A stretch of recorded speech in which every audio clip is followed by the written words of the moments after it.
জাইনাব দোনো বেটার হাত ধরে বলছে, যারে বেটা যা, আমি সাকিনার কষ্ট দেখতে পারিনি।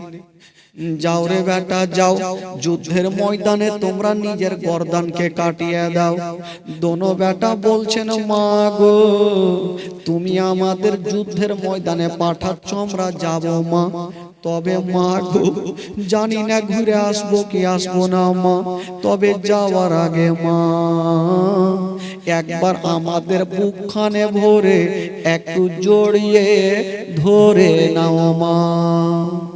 হায়রে চাই না দোনো বেটাকে বুক করে নিয়ে যেন গালে বুকে চুমা দিচ্ছেন বাবা, আর বলছেন বেটা রে ওরে লাডলা দুলারা ওরে কলেজার পাড়া, এসো বেটা আমার বুকখানে চলে আসো।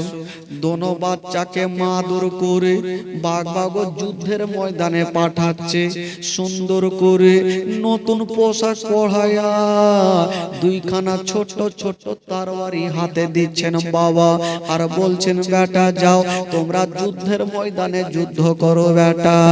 দুটা বেটা বলছেন, মা গো ঠিক আছে মা, আমরা যুদ্ধের ময়দানে চললাম মা। বাচ্চা ছেলেরা দুনিয়াটা এখন পর্যন্ত দেখতে পাইনি, মার কথা শুনে যুদ্ধের ময়দানে যাচ্ছে বাবা। ওরে যুবকেরা যারা মাকে ভালোবাসে না তারা ঘটনা শুনেন বাবা, কেমন করে মার কথা শোনার পরে বাচ্চা বাচ্চা ছেলেরা বাবা জামা পরে নিয়েছে। চাই না বলছেন বেটা এবার তোমরা যুদ্ধের ময়দানে যাও রে বেটা। দোনো ছেলে বলছেন, মা গো আমরা যাব মা। তবে মা গো যাওয়ার আগে মা একবার একটা কথা বলবো মা, একবার আমাদের কপালে চুমা দিয়ে দাও মা, হয়তো আর মাকে দেখতে পাবো কি পাবো না। হাইরে চাঁদের মতো চেহারা, এত সুন্দর চেহারা মা। বেটা গুলাকে ধরে একবার কপালে চুমা দিলেন, আর ছোট ছোট তরবারি হাতে দিয়েছেন। বেটা তোমরা যুদ্ধের ময়দানে যাও, তবে বেটারে খবরদার যাও ওইদিকে 22,000 সৈন্যরা বারবার করে বলছেন, ওগো হোসাইন এবার যুদ্ধে নেমে যাও। যাই না বলছে, বেটারে তোমার মামা হোসাইনকে যাওয়ার আগে তোমরা যুদ্ধের ময়দানে যাও। দোনো ছেলে বলছেন, মা গো তবে যখন যুদ্ধের ময়দানে যাব মা, যাওয়ার আগে একবার আমার মামা হোসাইনের কাছে পারমিশন নিয়ে নিব। ঠিক আছে যাও বেটা। দুটা চাঁদের মতো চেহারা, এত সুন্দর চেহারা হোসাইনের সামনে গিয়ে দাঁড়িয়ে গেল। মামা গো মামা গো আমাদের দোনো ভাগনাকে বিদায় দেন মামা। কোথায় যাবি তোরা? বলছে আমরা যাব যুদ্ধের ময়দানে, যুদ্ধ করব, আর সাকিনার জন্য আমরা পানি নিয়ে চলে আসবো। সাকিনা যে ছটফট করে কাঁদছে মামা, আমরা সহ্য করতে পারি না। ইমাম হোসাইন দোনো ভাগনাকে বুকখানে ধরে নিয়েছেন বাবা, আর ভাবছেন আল্লাহ গো আমার ভাগনারা যুদ্ধের ময়দানে যাবে, সেদিনের দৃশ্যটা কেমন ছিল। মামা দোনো ভাগনাকে আদর করে নিয়ে বাবা গো এবার বিদায় দিচ্ছেন। বড় ভাই বলছে, দাদা গো একটু মার কাছে চলো দাদা, শেষবারের মতো একবার মার চেহারা খানা দেখেলি, আর মাকে দেখতে পাবো না। বাবা গো ওই দুই বাচ্চা মার কাছে চলে আসলো। মা ও গো মা আমাদের খুশি মনে বিদায় দাও মা। চাই না দোনো বাচ্চাকে বিদায় দিচ্ছেন বাবা, কিন্তু বাচ্চাগুলা একটু আগিয়ে চলে গেছেন বাবা। জাইনাব পিছন থেকে একটা ডাক মেরে দিল, ওরে বেটারে একবার আমার কাছে চলে আসো বেটা। দোনো বেটা চলে আসলো, মার হাত ধরে বলছে, মা গো তুমি যেতে বলেছো মা, আমরা যাচ্ছি মা, তবে পিছন থেকে কেন ডাকলে? বাচ্চা ছেলেরা বলছেন, মা তুমি কি জানো না মা, কেউ যখন দিল্লি বোম্বাই লম্বাই যায় তোকে পিছন থেকে ডাকতে হয় না মা, তুমি কেন পিছন থেকে ডাক দিলে মা, একটু বলো না মা। যাই না বলছেন বেটা এই জন্য তোমাদের ডাক দিলাম একটা কথা বলার জন্য। মা আর কি কথা বলবে মা, আমরা তো তরবারি নিয়েছি মা, তোমার জন্য নিজের জানটাকে কুরবান করতে যাচ্ছি মা, আর কি কথা বলবে মা। যাই না বলছেন বেটা রে তোমরা যুদ্ধ করবে বেটা, কিন্তু একটা কথা মাথায় রেখে যুদ্ধ করবে বেটা রে। তোমাদের দুইজনের মধ্যে যদি কাউরি পিঠে তীর লেগে যায় বেটা, আমি তোমার মা দুধের ঋণ মাপ করব না। মা এটা কেমন কথা বলছেন মা, যুদ্ধ করব চতুর্দিক থেকে তীর আসবে, পিঠে লাগতে পারে, পেটে লাগতে পারে, মাথায় লাগতে পারে মা, তবে তুমি দুধের ঋণ কেন মাফ করবে না মা। দুটা বাচ্চা মার হাত ধরে বলছে মা কেন মাফ করবে না, একটু বলো না মা। মা বলছেন বেটা রে যদি তোমাদের পিঠে তীর লেগে যায় বেটা, আমি জানবো তোমরা যুদ্ধের ময়দান থেকে ভয়ে পালিয়ে আসছিলে বেটা, আর দুশমনেরা পিছন থেকে তোমাদের তীর মেরেছে বেটা, এই জন্য আমি দুধের ঋণ মাফ করব না। দোলো ছেলে কাঁদতে কাঁদতে বলছে মা গো আমরা কথা দিলাম মা, আমরা পিঠে তীর লাগতে দিব না মা, যত তীর নিব মা নিজের কলেজাতে নিব মা, কিন্তু আমরা পিঠে তীর লাগতে দিব না। বাচ্চা ছেলেরা মার হাত ধরে বলছে মা গো যদি বিশ্বাস না হয় মা তুমি দেখে থাকো মা, আমরা পালিয়ে আসবো না মা, আমরা পিঠে তীর লাগতে দিব না মা। 11 বছর 12 বছরের ছেলে মাকে সালাম করে দিয়া, বাবাকে সালাম করে দিয়া, মামাকে সালাম করে দিয়া সাকিনার চেহারা দেখে নিল, আর বাবা ওই কি বলে যুদ্ধের ময়দানে চলে গেছে। যেমনে চলে যাওয়া হাইরে তাদের চেহারা, এত সুন্দর চেহারা। ইবনে সাদ বলল যাও, একটা লোককে বলল যাও আর 2 বাচ্চার মাথাটা কেটে নিয়ে চলে আসো। আহারে দুটা বাচ্চা সূর্যের মতো চাঁদের মতো চেহারা দাঁড়িয়ে আছে। একটা লোক চলে আসলো, হারে ছেলেরা তোমরা কি করতে এসছো, বলে তোমাদের গর্দান কাটতে এসেছি। বলে দেখো বাবা তোমাদের চেহারা দেখতে ভালো লাগছে, যাও তোমরা মার বুকে ফিরে যাও, নচেত তোমাদের শেষ করে দেব। ওই বাচ্চাগুলো একটা উত্তর দিয়েছিল বাঘের মতো, ওরে দুশমনেরা রে আমাদের চেহারা দেখতে ভালো লাগে রে, হোসেনের চেহারা কি ভালো লাগে না, আমাদের চেহারা ভালো লাগে রে, আলী আকবরের চেহারা কি ভালো লাগে না, আমাদের চেহারা ভালো লাগে রে, আবুল কাসিমের চেহারা কি ভালো লাগে না, আমাদের চেহারা ভালো লাগে রে, জয়নাল আবেদিনের চেহারা ভালো লাগে না, আমাদের চেহারা ভালো লাগে রে, কি বলে আলী আকবরের চেহারা কি ভালো লাগে না, তাদের জন্য তোরা পানি বন্ধ করে দিয়েছিস। আজকে আমরা মার কাছ থেকে ক্ষমা চেয়েছি, আমরা মরবো না হয় মারবো, একটাকেও চিন্তা রাখবো না। যেমন এই কথা বলা, ওই দুশমনের হাতে ছিল তরবারি খানা, এত জোরে চালিয়েছে ভাই, ছোট্ট ভাই ঢাল এড়ে নিল, আর বড় ভাই তরবারি চালালো, ওই দুশমনের মাথা কেটে জমিনে পড়ে গেল। একটা দুনিয়া থেকে বিদায়, আর একটা লোক চলে আসলো, উনাকেও দুনিয়া থেকে বিদায় দিয়ে দিল। বাবা গো এই করে করে দোনো বাচ্চা এক জটা আছে, কাউকে বাঁচতে দেয় না, তবে যার শরীরে নবী বংশের রক্ত আছে ভাই তার সঙ্গে মোকাবিলা করে কেউ টিকতে পারে না। সুবহানাল্লাহ। এরা যুদ্ধ করে যখন খাসতে গেছে কথাই বলে ভাই মারলে মার খেতে হবে, শুধু মারলে তো হবে না, মার খেতে হবে। বেরাদার বন্ধুগণ, এবার ইবনে সাদ বলল যে না এই বাচ্চাগুলাকে একাই একা গিয়ে হবে না, তোমরা চলে আসো, মিটিং করব কি করে বাচ্চাগুলাকে মারা যাবে। তারা মিটিং করছে, এদিকে ছোট্ট ভাই বলছে দাদা গো দাদা একটু চলো না দাদা, একটু মার কাছে যাব। চলো, দোনো ভাই আস্তে আস্তে মার কাছে চলে গেল। মা বলছে বেটা তোরা কি পালিয়ে আলি না কি রে বেটা, মা মাথায় হাত দিয়েছে, বেটা তোরা কি পালিয়ে আলি? না গো মা, আমরা পালিয়ে আসিনি মা, আমরা জবাই করে এসেছি মা। তবে বেটা আলি কেন রে? বলছে মা গো, তারা মোকাবিলাতে কেউ আসে না, তারা মিটিং করছে, তার জন্য তোমার একবার চেহারা খারাপ দেখতে আসলাম মা, হয়তো তোমার চেহারা আর দেখতে পাবো না মা। বাবা গো, মা বেটা গুলাকে বুকে নিয়ে সান্ত্বনা দিয়ে জাইনাব গালে মুখে চুমা দিচ্ছেন, বেটা এবার যা তোমরা যুদ্ধের ময়দানে নিজের গলাটাকে কাটিয়ে দাও বেটা। ওরে যুবকেরা, বাচ্চা ছেলেরা বলছে মা গো, আমরা চলে যাব মা, এবার আমাদের খুশি মনে বিদায় দাও মা। মা বিদায় দিয়েছেন বাবা, আর যেমন যুদ্ধের ময়দানে যাওয়া, ওইদিকে মিটিং হয়ে গেছে। দুই বাচ্চা আসলে একে একে গিয়ে যাওয়া যাবে না, একের সঙ্গে সবাই হামলা করে দিব। 22,000 সৈন্য যদি একের সঙ্গে হামলা করে দিই, দোনো বাচ্চার বাঁচতে পারবে না। যেমনই দোনো বাচ্চা যেতে নাই, চতুর্দিক থেকে তীর চালাতে আরম্ভ করে দিল। সেই মতো বাবা বৃষ্টি বর্ষণ হয়, সেই মতো তীর বর্ষণ শুরু হয়ে গেল। হাতে লাগে টেনে দেয়, পায়ে লাগে টেনে দেয়।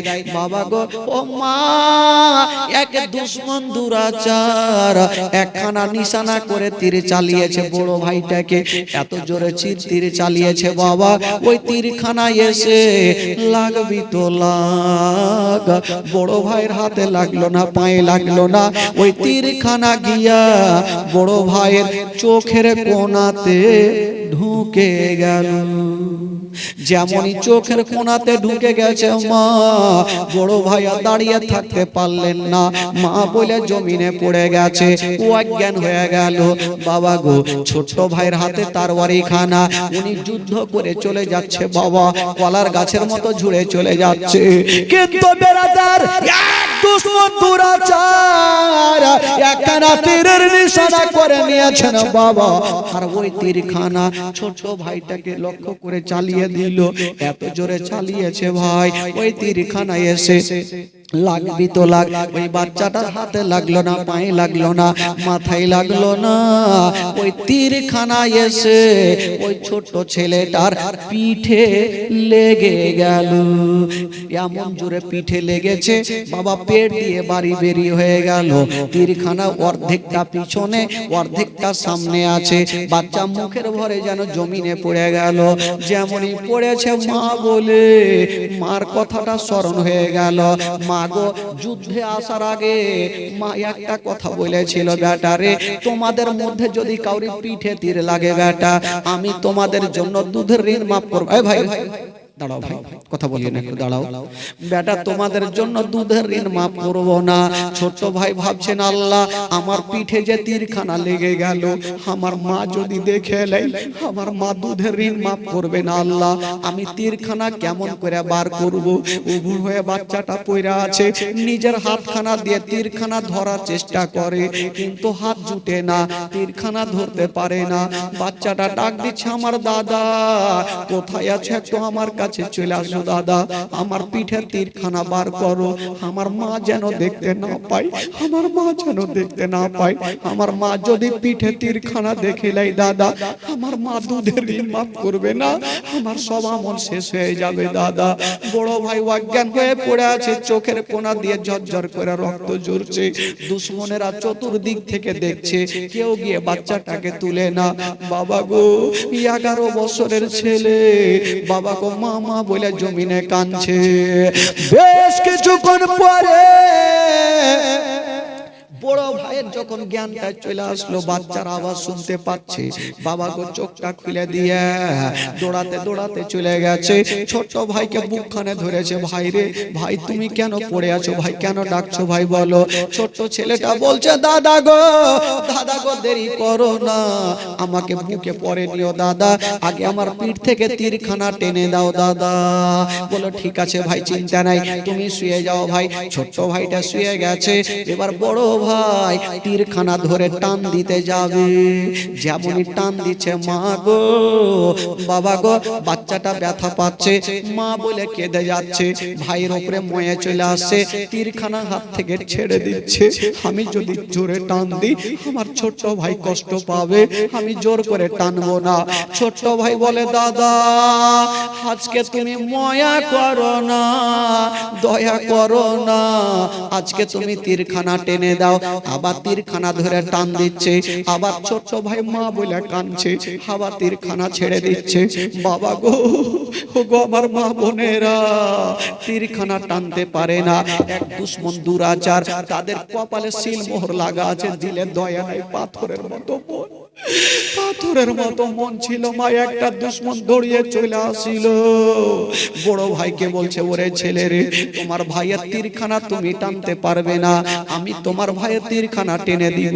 ওই দুশ্মন দুরাচার বড় ভাইকে ধাক্কা দিয়ে চালিয়ে দিয়েছে। মা বড় ভাই জমিনে পড়ে গেছে। ওই দুশ্মন বললে ওরে ছোট্ট ছেলেটা, তোমার তীরখানা আমি টেনে দিব। ভাই তো ভাইয়ের উপরে ময়া ছিল, জোর করে টানতে পারেনি। ওই দুশ্মনের ময়া কিছু ছিল না, ওই তীরখানা ধরেছে মা। তবে শুধু তীরখানা ধরে নাই, নিজের একটা পা ওই ছোট ছেলেটার পিঠে চাপিয়ে দিল। যেমনই পিঠে চাপিয়েছে, মা গো বাবা, ও পিঠে চাপিয়েছে একটা 11 বছরের ছেলের উপরে। একটা বড় লোক যদি পিঠে পা চাপিয়ে দেয়, বলো তো বাচ্চাটার অবস্থা কি হতে পারে? মুখে কথা বলতে পারে না, শুধু ইশারা করে, হাতের ইশারা করছে, কে আছো গো নেমে যাও, আমি আর সহ্য করতে পারি না, নেমে যাও নেমে যাও। দুশ্মনের দয়া হয় না, ময়া হয় না। বড় ভাই দৌড়িয়ে চলে আসলো, চাচা গো একটু নেমে যাও, আমার ভাইকে কষ্ট দিও না, আমার ভাইকে দুঃখ দিও না, একটু নেমে যাও। ওই দুশ্মন দুরাচার বাবা গো একটা লাত মেরে দিল বাচ্চাটাকে। বাচ্চাটা বড় ভাই জমিনে পড়ে গেছে। এবার ওই দুশ্মন দুরাচার বলল ঠিক আছে, যখন তীরখানা বেরিয়ে আসে না, এতক্ষণ একটা পা চাপিয়েছিল, এবার ওই দুশ্মন দুরাচার জোড়া পা দিয়ে বাচ্চাটার উপরে চেপে গেল। ওই জোড়া পা দিয়ে বাচ্চাটার উপরে চেপে গেছে। মা আর তীরখানা জোর করে ধরে যেমনই টান মারতে যাবে, বাবা গো তীর ঢুকতে সোজা, কিন্তু সহজে বেরিয়ে আসে না। মা এত জোরে তীরখানা টান দিবে, ছোট ছেলেটা চোখগুলা লাল লাল হয়ে গেছে, মুখে কথা বলতে পারে না, শুধু ইশারা করে ছটপট, হাতের ইশারা করে ছটপট ছটপট করছে। ওই দুশ্মন বাবা গো জোড়া পা চেপে গিয়া এত জোরে তীরখানা ধরে টান মারে মেরেছে। বাবা তীরখানা তো বেরিয়ে আসিল, ওই তীরের আঁকুড়াতে নাড়ি ভুঁড়ি গুলা বেরিয়ে গেল। তীরখানাতে নাড়ি ভুঁড়ি গুলা বেরিয়ে গেল। ওই দুশ্মন দুরাচার দূরে চলে গেছে। মা বড় ভাই দৌড়িয়ে এসে জামাটা নিয়ে ছোট ভাইয়ের পেটটাকে এইভাবে বেঁধে দিয়েছে, আর বলছে ভাই রে তোমার কি ব্যথা হচ্ছে? ছোট ভাই বলছে দাদা গো আমার ব্যথার কথা পরে বলবো দাদা, আগে আমাকে মার কাছে নিয়ে চলো।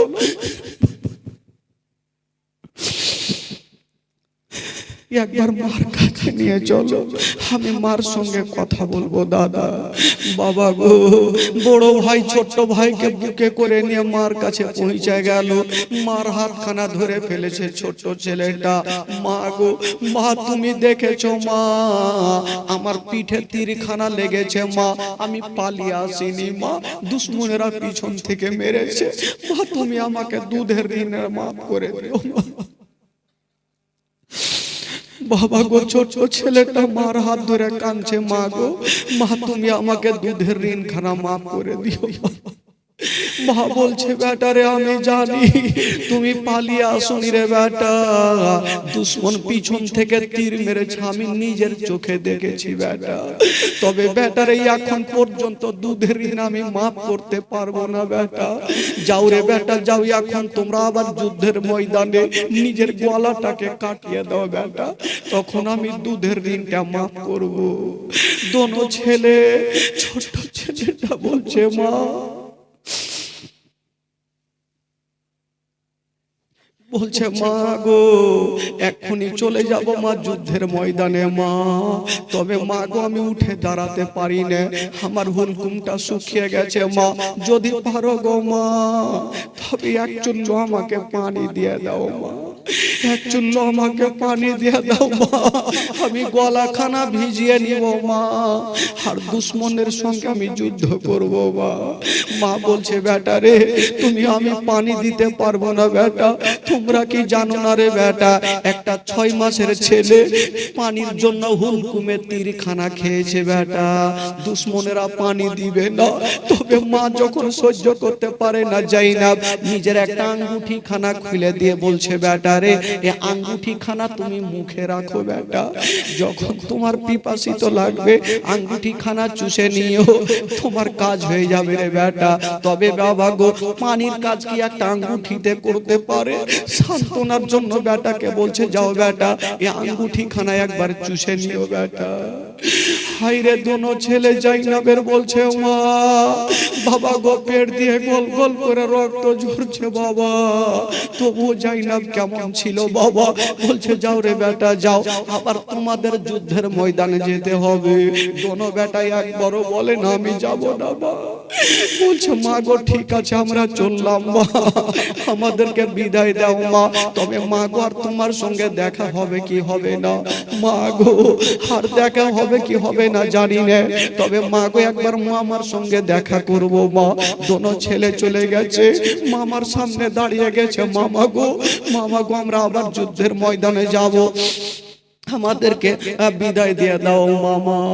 ইমাম হোসেন বাচ্চাগুলাকে ধরে বলছে বাবা রে দুনিয়ার পানি তোমাদের আর কপালে জুটলো না, আমি দেখতে পাচ্ছি কিছুক্ষণ পরে তোমরা হাউজে কাউসারের পানি পান করবে রে লা।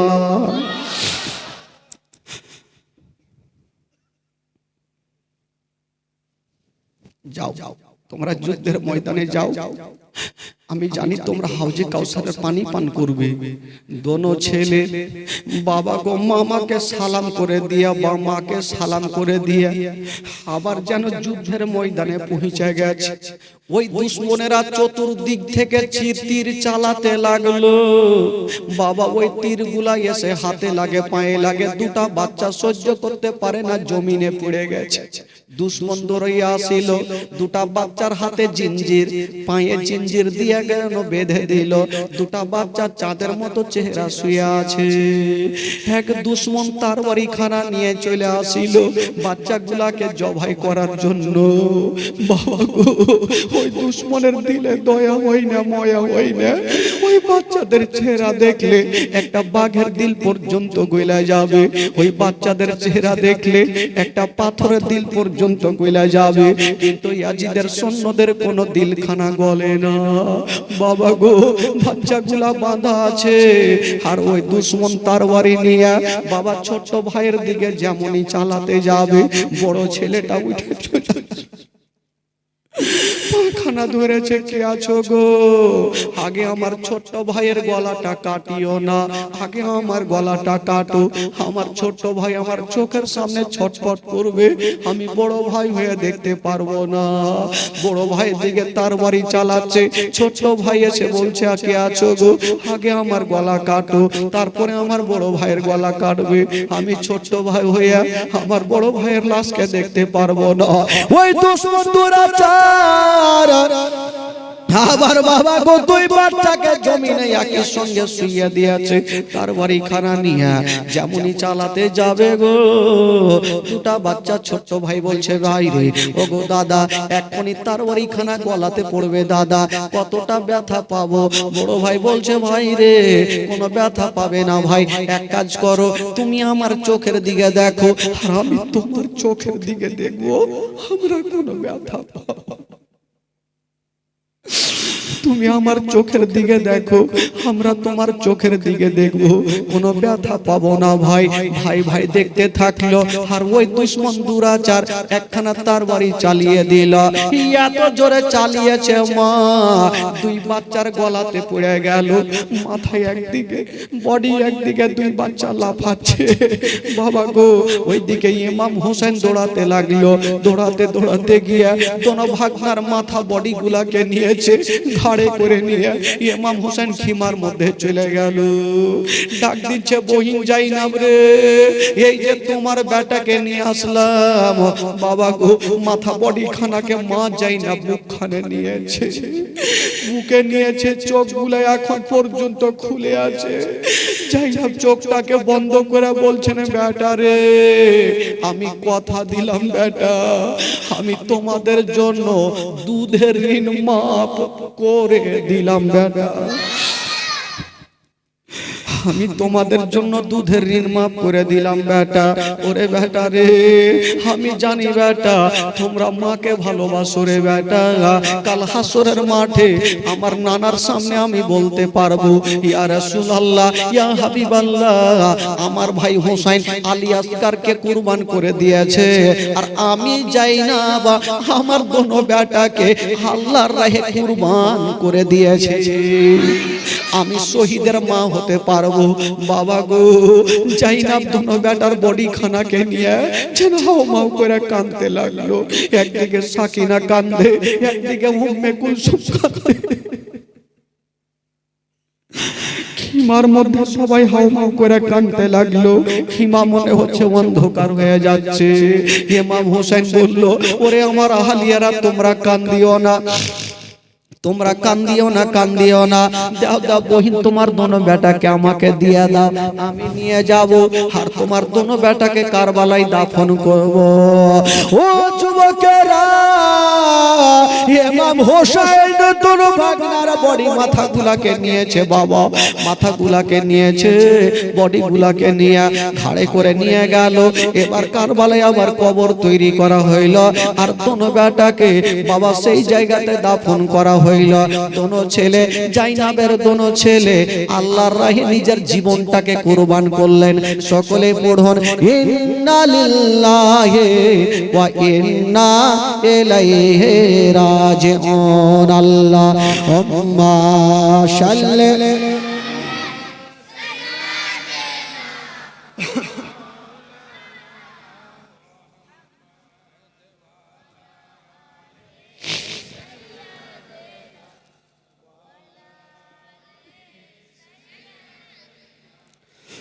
মাওলানা মুহাম্মদ। আল্লাহুম্মা সাল্লি আলা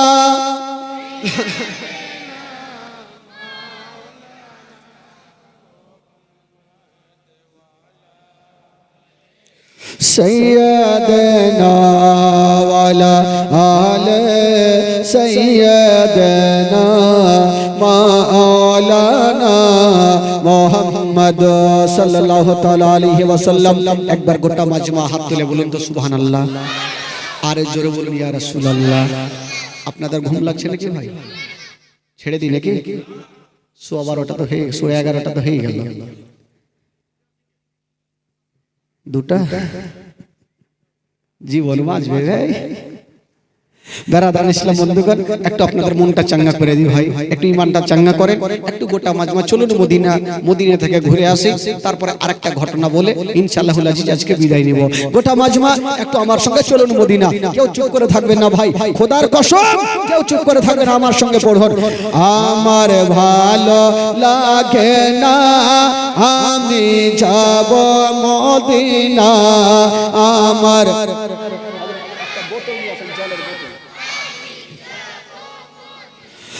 আমার ভালো লাগে না আমি মদিনাতে না গেলে মন শান্তি হবে না, আমার ভালো লাগে না আমি যাব মদিনা, আমার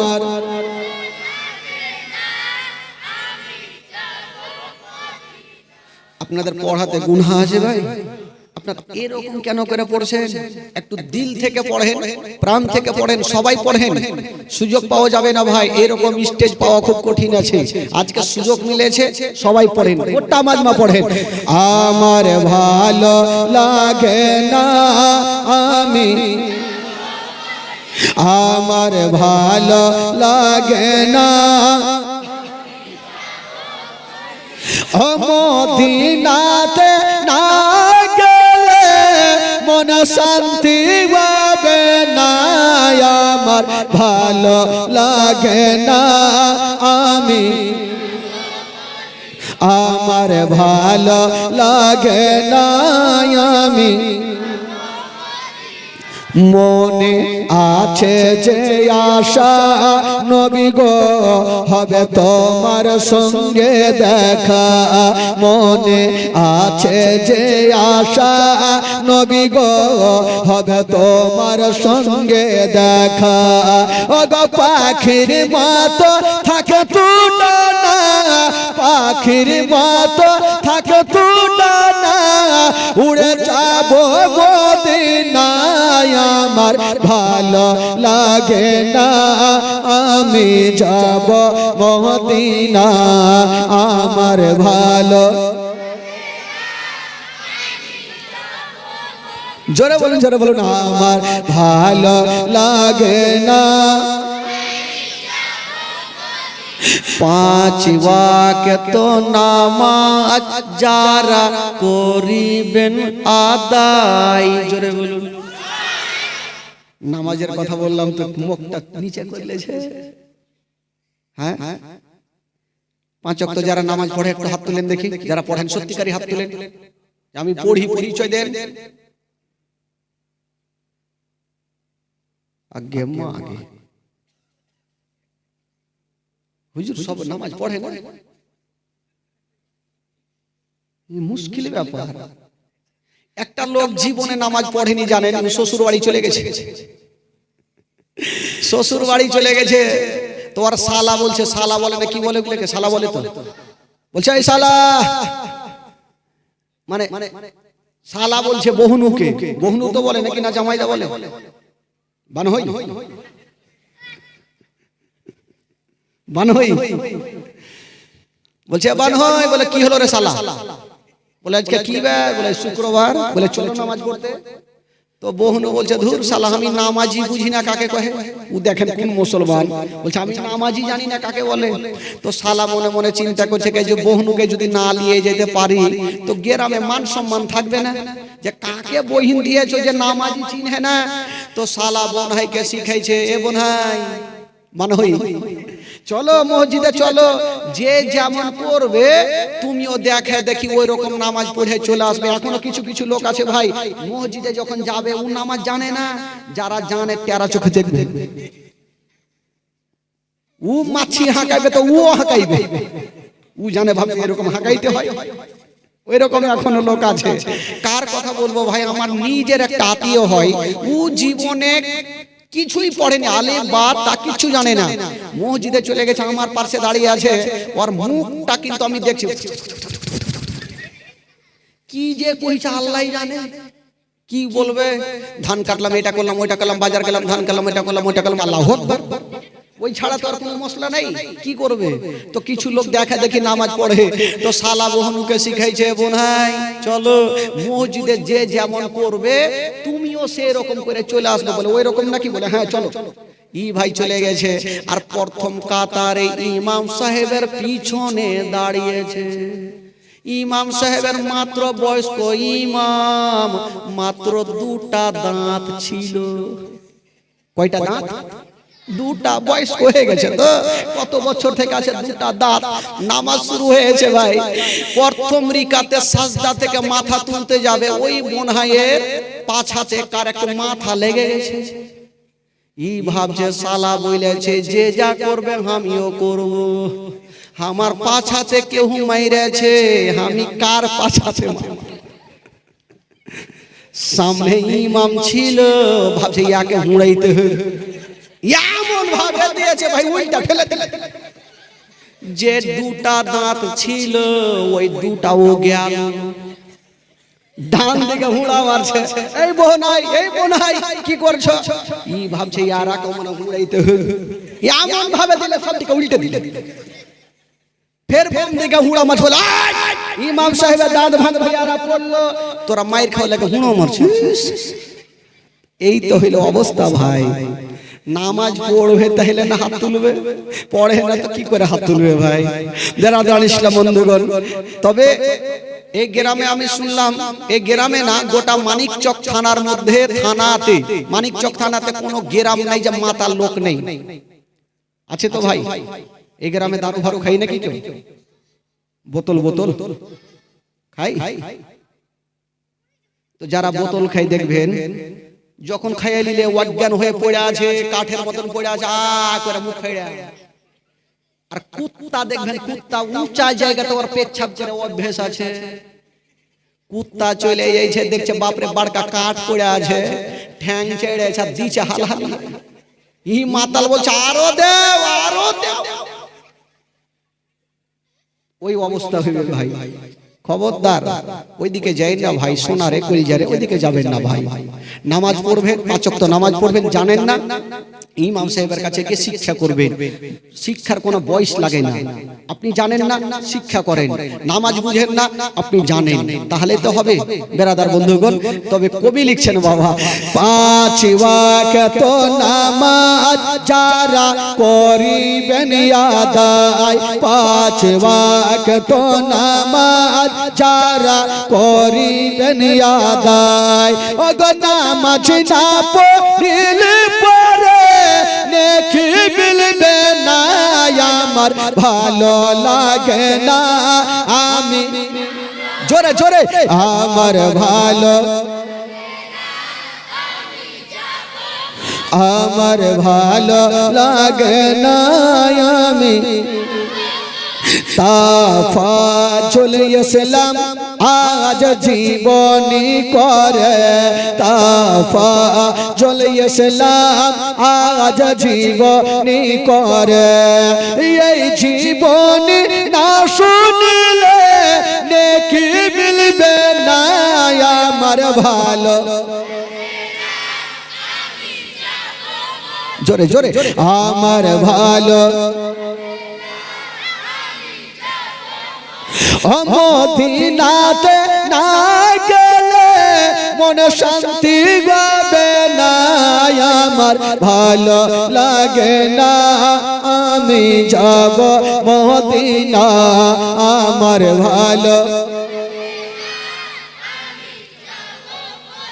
একবার মোহাম্মতে বলুন সুবহানাল্লাহ, আরো জোরে বলুন সুবহানাল্লাহ। বেরাদার বন্ধুগণ, বাবাজি আমার ভাইরা, তবে ইমাম হুসাইন এবার দেখছেন যে না, আমি আর কাউকে পাঠাবো না, এবার আমাকে যেতে হবে যুদ্ধের ময়দানে। ওইদিকে ইয়াজিদের সৈন্যরা বলছেন, ওগো মা ফাতেমার বেটা হুসাইন, এবার যুদ্ধের ময়দানে চলে আসো। কাকে পাঠাবে, কাকে পাঠাবে? এই যুবক বন্ধুরা কাকে পাঠাবে এই কথা বলছে। একবার দুরূদ পাক পড়ুন, আল্লাহুম্মা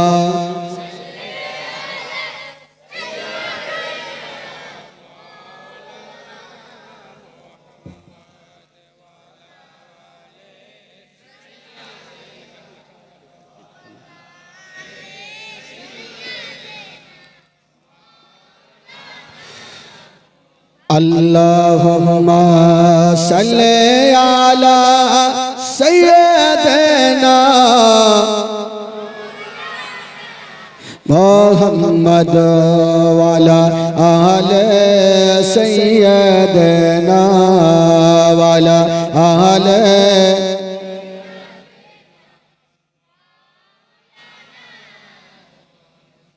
তবে বাবা গো, ভাইরা আমার, মা বোনেরা গো, শুনেন, ওই জাইনাব দোনো বেটাকে আল্লাহর রাহে কুরবানি করলেন বাবা।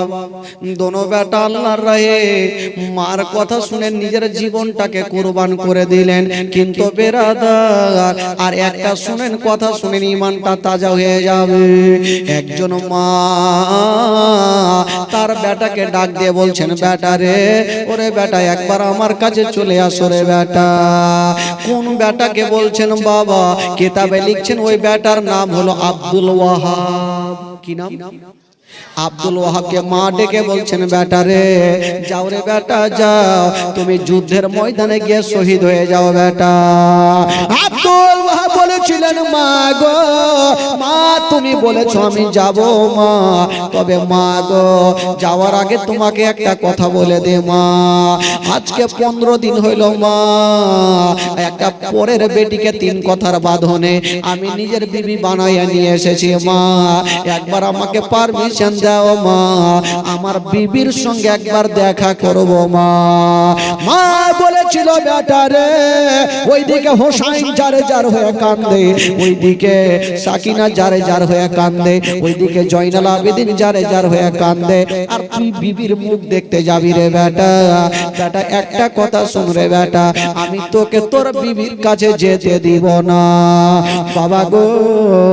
ও আমার মা বোনেরা, আব্দুল ওয়াহাব বলছেন, মা গো তবে মা আমি যাব, জানি না ঘুরে আসবো কি আসবো না মা, আমাকে 5টা মিনিট সময় দাও মা, আমি যুদ্ধের ময়দানে যাব মা। তবে বাবা গো মা বলছেন, বেটা রে তোমাকে একটা কথা বলবো বেটা, তুমি যখন যুদ্ধের ময়দানে যাবে বেটা, তবে তোমার বিবির সঙ্গে দেখা করে নাও বেটা, তবে আমার কথাটা মনে রাখিও বেটা, তুমি তোমার বিবির সঙ্গে দেখা করবে কিন্তু তুমি ঘরের মধ্যে যাবে না। বেটা কেমন ছিল বাবা, বলছে বেটা রে তুমি তোমার বিবির সঙ্গে দেখা করতে যাও কিন্তু ঘরে তুমি ঢুকবে না বেটা। মা কেন বলেছিল, মা ভাবছে বেটা যদি ঘরের মধ্যে চলে যায় তবে বিবি হয়তো যুদ্ধের ময়দানে যেতে দিবে না, আজকে 15 দিন বিয়ে হইল, কোন বিবি যুদ্ধের ময়দানে পাঠাবে, হয়তো বিবি যেতে দিবে না, তার জন্য মা বলছে বেটা রে বেটা তুমি ঘরের মধ্যে যেও না। আব্দুল ওয়াহাব বলল, মা আমি কথা দিলাম মা, তুমি যখন বলেছো মা আমি যাব মা, তবে মা গো আমি ঘরের মধ্যে যাব না মা, তুমি আমাকে এইটুকু পারমিশন দিয়েছো, আল্লাহর লাখ লাখ শুকরিয়া মা। এবার আব্দুল ওয়াহাব বাবা চলে গেল, বিবিকে ডাক দিচ্ছেন, বিবি রে